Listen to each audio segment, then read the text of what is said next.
आदित्योऽर्को रविर्भानुर्भास्करश्च दिवाकरः मार्ताण्डः सविता हेले तीक्ष्णं शर्मिहिरो रविः। गुरुर्ब्रह्मा गुरुर्विष्णुः गुरुदेवो महेश्वरः गुरुसाक्षात् परब्रह्म तस्मै श्रीगुरवे नमः। वन्दे शम्भुमुमापतिं सुरगुरुं वन्दे जगत्कारणं वन्दे पन्नगभूषणं मृगधरं वन्दे पशूनां पतिं वन्दे सूर्यशशाङ्कवक्निनयनं वन्दे मुकुन्दप्रियम् वन्दे भक्तजनाश्रयं च वरदं वन्दे शिवं शङ्करम्। ओंकारमन्त्रसंयुक्तं नित्यं ध्यायन्त योगिनः कामदं मोक्षदं तस्मै ओंकाराय नमो नमः। नमस्ते देवदेवेश नमस्ते परमेश्वर नमस्ते वृषभारूढ़ नकाराय नमो नमः। महादेवं महात्मानं महापातकनाशनो महापापकर्मं वन्दे मकाराय नमो नमः। 2025 సంవత్సరం మే నెల. ఈ నెల మేషరాశి ఫలితాలు చెప్పుకుందాం. ఈ మేషరాశిలో ఈ నెలలో గ్రహాల మార్పులు చాలా వచ్చినాయి. ఏమిటాయంటే గురువు 14వ తారీఖు రాత్రి 10:36 వృషభ రాశి దగ్గర నుంచి మిథున రాశికి వస్తున్నాడు. చూడండి, ఈ నెల ఈ మేషరాశికి ఫలితాలు చెప్పుకుందాం. ముందు గురువు ఇప్పటిదాకా వృషభ రాశిలో ఉన్నాడు. ఆ వృషభ రాశిలో ఉన్నటువంటి గురువు మే నెల 14వ తారీఖుకి మిథున రాశికి వస్తున్నాడు. ఈ మేషరాశికి చాలా మంచి ఫలితాలను ఇస్తాడు. అట్లాగే ఇదే మే నెలలో ఈ గురువు ఎప్పుడు కూడా ఒక సంవత్సరం పాటు ఒక రాశిలో ఉంటాడు. ఆయన అతిచార మీద మిథున రాశికి రావటం చాలా విశేషం. ఉచ్చకిపోతున్నాడు, చాలా మంచి చేసేవాడు. తర్వాత ఇంకోటి ఏమిటంటే రాహుకేతువులు మే నెల 18వ తారీఖు మారుతున్నాయి. ఈ మే నెల 18వ తారీఖు రోజున ఈ రాహుకేతువులకు ఎక్కడ వస్తున్నారు?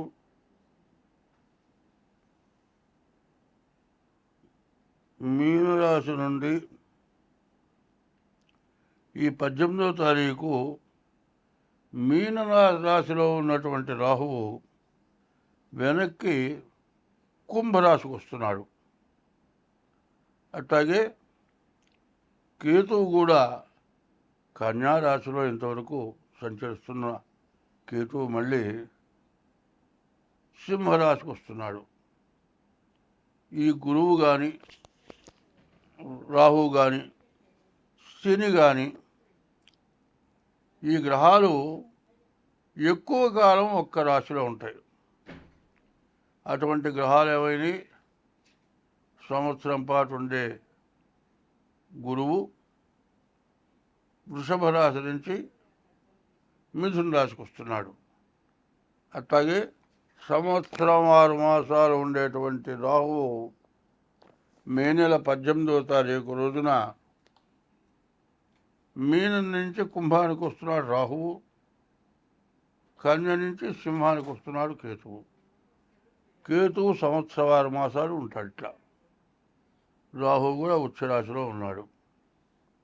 దీనివల్ల ఏమిటి ప్రయోజనం అని ఆలోచిస్తే కొన్ని రాసులకి చాలా ఇబ్బందికరంగా ఉంటాయి, కొన్ని రాసులకి చాలా బాగా ఉధృతంగా, బాగా మంచిగా, ఎంతో పైకొచ్చేటట్టుగా, ఎప్పుడు రానటువంటి సుఖం వచ్చేటట్టుగా, ఎప్పుడు రానటువంటి ఆదాయం వచ్చేట్టుగా ఇట్లాంటి మార్పులు రాబోతున్నాయి. అయితే ఇవన్నీ ఏమిటాయంటే మనం ఏం చేయాలి? ఈ రాసులు 14వ తారీఖు 18వ తారీఖు, 14వ తారీఖు ఏమో గురువు, 18వ తారీఖు రాహు కేతువు మారుతున్నారు. ఈ మారిన గ్రహాలు వెంటనే ఇక మళ్ళీ మారవు. గురువు 6 నెలల పాటు అట్లాగే ఉంటాడు. అట్లాగే రాహుకేతు కూడా సంవత్సరం 6 మాసాలు ఉంటాడు. ఎప్పుడూ కూడా ఈ గ్రహాల వల్ల గోచారం బాగా ఇబ్బందికరంగా ఉంటుంది. గోచారమే కాదు, గ్రహచారం కూడా కొన్ని రకాలుగా ఇబ్బంది ఉంటుంది. కాబట్టి ఈ చెప్పింది ఇప్పుడు మేషరాశి సంగతి చెప్పాను. ఈ మేషరాశిలో గురువు రాహువు మారే విషయం చెప్పాను. దీన్ని మేషరాశి వరకు నుండి మీనరాశి వరకు మొట్టమొదటి ఇప్పుడు చెబుతున్నది వేసుకోవాలి. ఏమిటి? గురువేమో వృషభ రాశి నుంచి మిథున రాశికి 14వ తారీఖు మారుతున్నాడు. అట్లాగే రాహువు కేతువు మే నెల 18వ తారీఖుకి రాహువేమో మీనం నుంచి కుంభానికి, కేతువేమో కన్య నుంచి సింహానికి మారటం జరుగుతుంది. దీనివల్ల రకరకాలైన సమస్యలు వస్తాయి. ఈ సమస్యలు ఒక్క రకంగా చెప్పడానికి వీలు కాదు. అందులో శనేమో 2 సంవత్సరాలు 6 మాసాలు మారే శని మొన్న 30వ తారీఖుకి మీన రాశికి వచ్చాడు. ఈ శని కూడా 2 సంవత్సరాలు 6 మాసాలు మీనంలోనే ఉంటాడు. మరి జాతకాలు కూడా చాలా తారుమారుగా ఉండేటువంటి లక్షణాలు బాగా ఉన్నాయి. అందువల్ల ప్రతి వాళ్ళు కూడా మీ యొక్క డేట్ ఆఫ్ బర్త్ ద్వారా, పుట్టిన తారీఖు, నెల, సంవత్సరం ద్వారా జన్మలగ్నం వస్తుంది. ఆ జన్మలగ్నం చూపించుకోవాలి. గోచారం అంటే 25 వంతులే, జన్మలగ్నం బట్టి వచ్చేది 75 వంతులు. ఈ రెండు కలిసి జాతకం జరుగుతుంది. ప్రధానమైన గ్రహాలు 3 కూడా మారటం చేత చాలా సమస్యలు వచ్చేట్లుగా ఉన్నాయి. దేశానికి, ప్రపంచానికి కూడా సమస్యలు, ప్రతి మానవుడికి కూడా ఎక్కువ సమస్యలు వచ్చే లక్షణం బాగా కనబడుతోంది. ఇది బాగా గుర్తించాలి. ఇది గుర్తించి ప్రతివాడు కూడా మీ జాతకం చూపించుకోవాలి. ఎందుకంటే తారుమారైన తర్వాత ఆలోచన కాదు, ముందుగా ఆలోచించుకొని నేను చెప్పింది ప్రతి మేషరాశి దగ్గర నుంచి మీన రాశి వరకు కూడా ముందుగా ఇది కలపండి. ఈ యూట్యూబ్ వారికి ప్రత్యేకించి చెబుతున్నా. ఏ రాశికి ఆ రాశికి గురువుని గురించి కానీ, రాహుని గురించి కానీ, కేతువుని గురించి కానీ చెప్పటం ఇదే చెప్పాలి, వేరే చెప్పేది ఏమీ లేదు. కాబట్టి మరి ఈ తీసే యూట్యూబ్ వారు గురువు, శని, రాహువు, కేతువు ఈ 4 గ్రహాల వల్ల రకరకాలైన సమస్యలు, రకరకాలైన బాధలు, కుటుంబ యుద్ధాలు, కుటుంబంలో సమస్యలు, భార్యాభర్తలకి, తండ్రి కొడుకులకి, తల్లి కొడుకు కూతుళ్ళకి, అత్త మామలకి, అత్త కోడళ్ళకి, దేశంలో రాజకీయ నాయకులకి, మరి అధికార పార్టీలో కూడా ఉన్నటువంటి వాళ్ళల్లో వాళ్ళకి తేడాలు, ప్రతిపక్షం వాళ్ళు మరి అధికార పార్టీతో పేచీలు కాదండి. మన ఇండియాలోనే కేంద్రంలో, రాష్ట్రంలో గొడవలే కాకుండా ఇతర దేశాల నుంచి కూడా సమస్యలు వస్తాయి. వీటన్నిటిని కూడా జాగ్రత్తగా ఆలోచించి సర్దుకోవాలి. ఎందుకంటే గ్రహస్థితి ఎట్లా ఉంది, ఎట్లా చేస్తే మనం బాగుంటాం అనేదాన్ని బాగా ఆలోచించుకొని దీన్ని జాగ్రత్త చేసుకుంటే అందరం బాగుంటాము. చూస్తే మరి ఇది ప్రతి రాశి కలపాలి. గుర్తుపెట్టుకొని చదువుతావా? కలుపుతారా? ఎందుకంటే గురువు, శని, అర్థమైందా? రాహు, కేతు 2025వ సంవత్సరం మే నెల నాలుగవ రాశి కర్కాటక రాశి. కర్కాటక రాశికి చాలా మంచి సమయం వచ్చింది. ఈ టైంని బాగా సద్వినియోగం చేసుకోవడం చాలా మంచిది. ఇప్పటికీ మార్చి 30 దాకా 2 సంవత్సరాలు 6 మాసాలు శని అష్టమంలో ఉండి రోగగ్రస్తులు దెబ్బలు తగిలి ఆపరేషన్లు చేసి మంచం నుంచి లేవలేక సంపాదన లేక తన పని తను చేసుకోలేక ఈ 2 సంవత్సరాల 6 మాసాల నుంచి కొంతకాలం బాగా కష్టపడి ఆ కష్టపడే రోజుల్లో ఈ బాధలు పడటం కంటే చచ్చిపోతే బాగుండును అన్నంత బాధపడి వాడ మార్చి 30 నుంచి 9వ స్థానానికి లక్ష్మీ స్థానానికి శని రావటం చాలా విశేషం. అష్టమం ప్రాణకంటకుడు శని, అది మారిపోయింది. గురువు మే 14వ తారీఖు వరకు 11 చాలా బాగున్నాడు.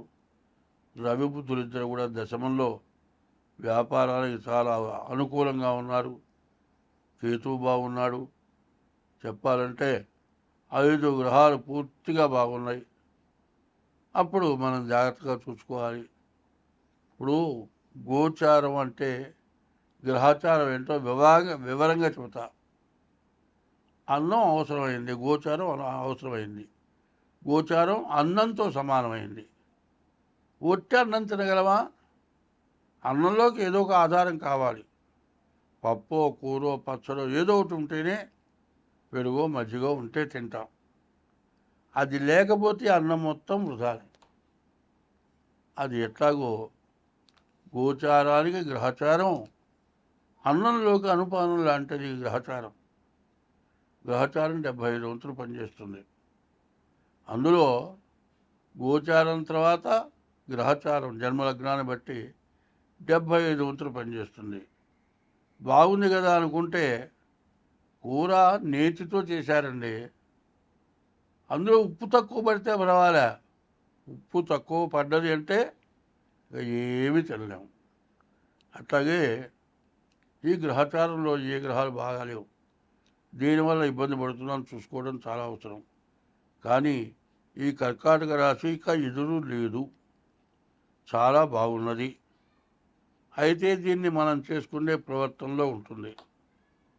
బాగుంది కదా అని ఎగిరి దూకటం మంచిది కాదు. ఇప్పుడు నిచ్చెన మీదకి ఎక్కేటప్పుడు జాగ్రత్తగా ఎక్కాలి.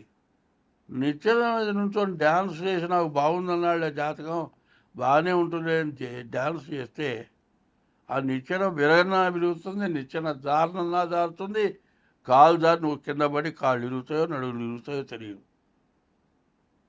మరి బాగుంది కదా అని నిచ్చెన ఎక్కడం తప్పు కదా. ఎక్కితే ఎక్కిగా బాగానే ఉంది, డ్యాన్స్ చేయటం అంతకంటే తప్పు కదా. నిచ్చెన బాగా బలం గలదైతే ఇరగదు, ఎప్పటిదో పాతదైతే ఇరుగుతుంది. కాదు ఈ చేతుల్లో డ్యాన్స్లో కాలు జారిన జారుతుంది, ఇది కాదండి. గోడకా నుంచి ఎక్కాం, ఆ గోడ నుంచి నిచ్చెన జారుతుంది. నిచ్చెన విరగటం, నిచ్చెన జారటం, లేకపోతే నీ కాలు జారటం, మూడింట్లో ఏది జరిగినా నీకే ప్రమాదం. కాబట్టి ఈ కర్కాటక రాశి వాళ్ళు జాతకం చూపించుకుంటే ఇట్లాంటి అనవసరమైన సమస్యలు, అనవసరమైన బుద్ధులు పుట్టకుండా మీరు అన్ని విధాలా బాగుంటారు. రాహువేమో 7ంటికి వస్తున్నాడు, కేతువేమో 2ంటికి వస్తున్నాడు ఈ రాశి వాళ్ళకి, గురువేమో 12ంటికి వస్తున్నాడు. గోచార రీత్యా కొన్ని సమస్యలు రావడానికి బాగా ఇబ్బందులు కలిగేటట్లుగా ఉన్నాయి. కాబట్టి ఈ రాశి వాళ్ళు ముందుగా జాగ్రత్త పడాలి. మీ డేట్ ఆఫ్ బర్త్ ద్వారా మీ జాతకం చూపించుకోండి, అన్ని విధాలా బాగుంటుంది. కానీ ఈ రాశి వాళ్ళకి వివాహం కావటానికి 100కి 100 బాగుంది. ఎంత బాగున్నా మరి పిల్ల తరఫు వాళ్ళు కానీ పిల్లవాడి తరఫు కానీ పూర్తిగా విచారణ చేసుకోవాలి. చెప్పే మాటలనే కరెక్ట్ కాదు. బాగా విచారించుకొని కుటుంబ సమస్యలు చూసుకొని వివాహం చేసుకోవడం చాలా మంచిది. ఇట్లా చేస్తే మీ జాతకం బాగుంటుంది. స్వస్తి.